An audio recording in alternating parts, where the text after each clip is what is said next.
देखिए छात्रों, आज हम संज्ञा और सर्वनाम के बारे में समझेंगे। संज्ञा सर्वनाम क्या है? सबसे पहले हम इनकी परिभाषा देखते हैं। देखिए, संज्ञा सर्वनाम की परिभाषा को रटना ही सब कुछ नहीं है, यानी आपको ये समझना है कि संज्ञा सर्वनाम आखिर क्या है। देखिए, सबसे पहले हम देखते हैं संज्ञा। देखिए, संज्ञा की परिभाषा अगर हम देखें तो संज्ञा की परिभाषा क्या है कि किसी व्यक्ति, प्राणी, वस्तु, स्थान या भाव का बोध कराने वाले शब्द को संज्ञा कहते हैं। किसी भी व्यक्ति, कोई भी प्राणी यानी जीव जंतु, कुछ भी प्राणी हो सकते हैं, वस्तु, कोई भी स्थान, कोई भी भाव हो अपने अंदर, इनके बोध कराने वाले जो शब्द हैं उनको क्या कहते हैं? संज्ञा कहते हैं। अगर मैं आपको कहूं कि संज्ञा का अगर सही मायने में अगर इसका मतलब समझे तो आप इसको कह सकते हैं, संज्ञा का मतलब होता है नाम। देखिए, संज्ञा का मतलब होता है किसी का नाम, यानी किसी का नाम है। अगर हम किसी को नाम से पुकार रहे हैं, उसका वास्तविक नाम ले रहे हैं, तो वो नाम क्या है? संज्ञा है। संज्ञा का मतलब देखें तो किसी का नाम हो सकता है कि नाम है तो संज्ञा। मैं कहूं कि रामायण पुस्तक, जो रामायण, उस पुस्तक का नाम है रामायण, तो रामायण क्या हो गई? संज्ञा हो गई। मैं कहूं कि मोहन, मोहन संज्ञा है। बालिका का नाम ले रहा हूं तो उस नाम को हम संज्ञा कहते हैं। कोई भी वस्तु है, ये पेन है तो पेन को बोलेंगे संज्ञा, यानी ये संज्ञा है। अब देखिए, संज्ञा का मतलब अगर देखे तो क्या मतलब होता है कि नाम, यानी मोहन, कोई बिल्ली, घोड़ा, बचपन, भोपाल, कोई स्थान का नाम। मैंने कहा कोई स्थान का नाम भी हो सकता है, जैसे हिमालय पर्वत, हिमालय पर्वत, तो हिमालय ये क्या हो गया? ये आपका संज्ञा हो गया। यानी कहने का मतलब कोई भी व्यक्ति, वस्तु, स्थान, कोई भी भाव, किसी का भी नाम, यानी उसे संज्ञा कहते हैं।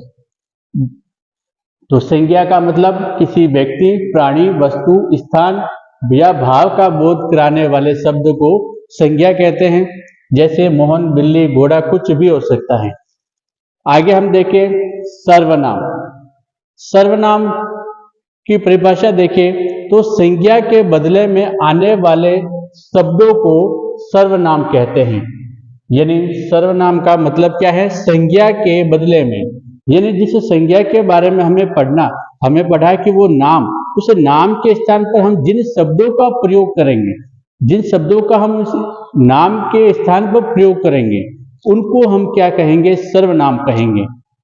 संज्ञा के बदले, यानी जिस परिभाषा को हमने पढ़ा, किसी प्राणी, वस्तु, स्थान, भाव का नाम, उस नाम का स्थान पर, उस नाम को न लेकर उसके स्थान पर जिन शब्दों का प्रयोग करेंगे उनको हम कहेंगे सर्वनाम।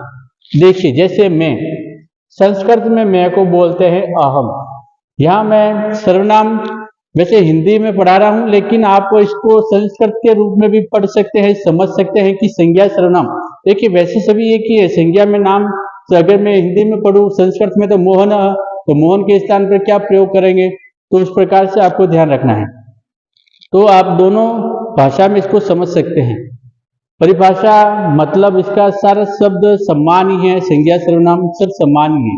अब देखिए, संज्ञा के बदले में काम आने वाले मैं को यानी संस्कृत में अहम बोलते हैं, तुम यानी संस्कृत में तुम बोलते हैं, स यानी वह, ये पुल्लिंग है पुरुष जाति के लिए। अगर स्त्रीलिंग हो तो स्त्रीलिंग के लिए हम कहेंगे सा। क्या कहेंगे? सा। यह यानी एश, संस्कृत में एश, एश का मतलब यह। और इसी को हम अगर आप स्त्रीलिंग में देखें, ये पुल्लिंग है, और स्त्रीलिंग में कहेंगे एशा। क्या बोलेंगे? एशा। ये आपका स्त्रीलिंग हो जाएगा, एशा। तो संज्ञा किसी व्यक्ति, वस्तु, स्थान, गुण, भाव, किसी का नाम हो उसे संज्ञा कहेंगे, और उस संज्ञा के स्थान पर हम जिन शब्द का प्रयोग करेंगे उस शब्द को हम कहेंगे सर्वनाम। यानी संज्ञा के बदले में हम जिनका प्रयोग करते हैं, जिन शब्दों का, उसको हम क्या कहेंगे? सर्वनाम कहेंगे। जैसे मैं, तुम, वह, कुछ भी हो सकता है।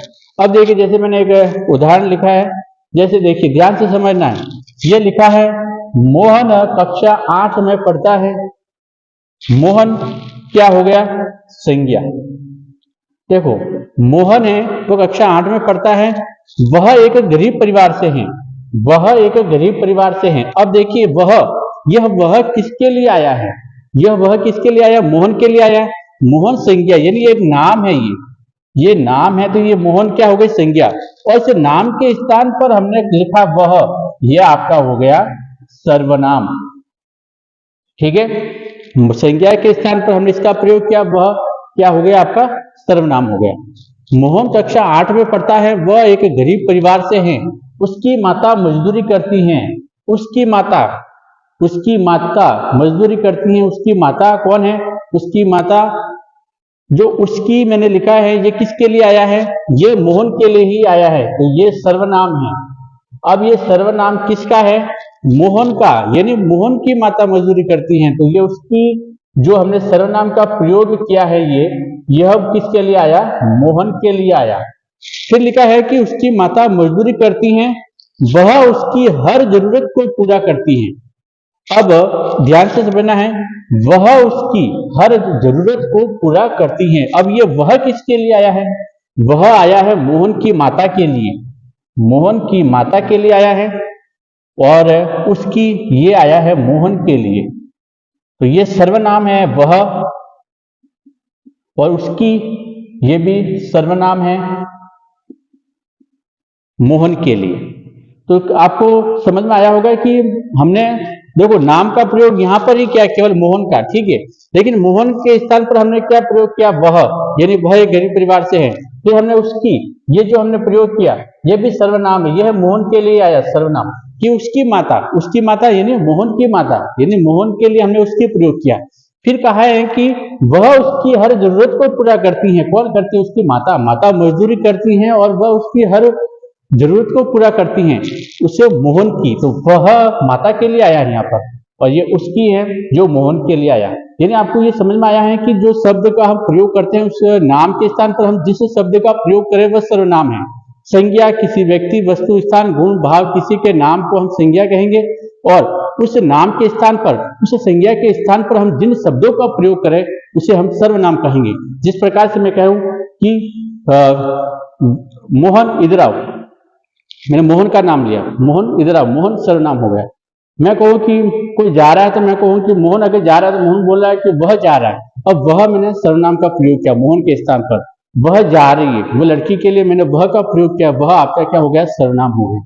तो इस प्रकार से हम किसी का नाम न लेकर दूसरे शब्दों का प्रयोग करते हैं, तो उसे हम सर्वनाम कहते हैं। तुम इधर आओ, अब ये तुम मैंने कहा, तो तुम क्या हो गया, सर्वनाम हो गया। मैंने नाम नहीं पुकार के मैंने कहा तुम, उस लड़के का कुछ भी नाम हो, मैंने उसका नाम नहीं लेके कहा कि तुम इधर आओ, और तुम मैंने क्या कहा, सर्वनाम है।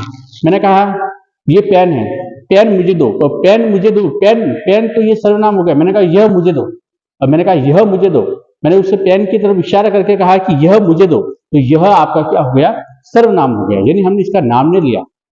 मैंने कहा टेबल लाओ, टेबल लाओ, टेबल, अब इस टेबल को हम सर्वनाम कहेंगे, सॉरी संज्ञा कहेंगे। अब मैं कहूँ कि वह इधर लाओ, यह इधर लाओ, तो यह आपका क्या हो गया, सर्वनाम हो गया। यानी आपको अभी समझ में आ गया होगा कि संज्ञा सर्वनाम क्या है। संज्ञा किसी का नाम है, और सर्वनाम उसके स्थान पर हम जिन शब्दों का प्रयोग करते हैं उसको हम क्या कहते हैं, सर्वनाम कहते हैं। तो इस प्रकार से इस परिभाषा के आधार पर आपने समझ लिया होगा।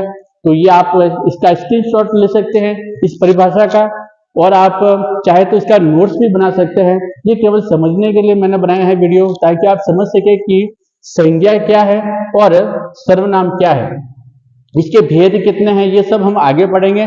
लेकिन केवल मैंने आपको ये समझाने के लिए कहा है कि संज्ञा सर्वनाम आखिर होता क्या है।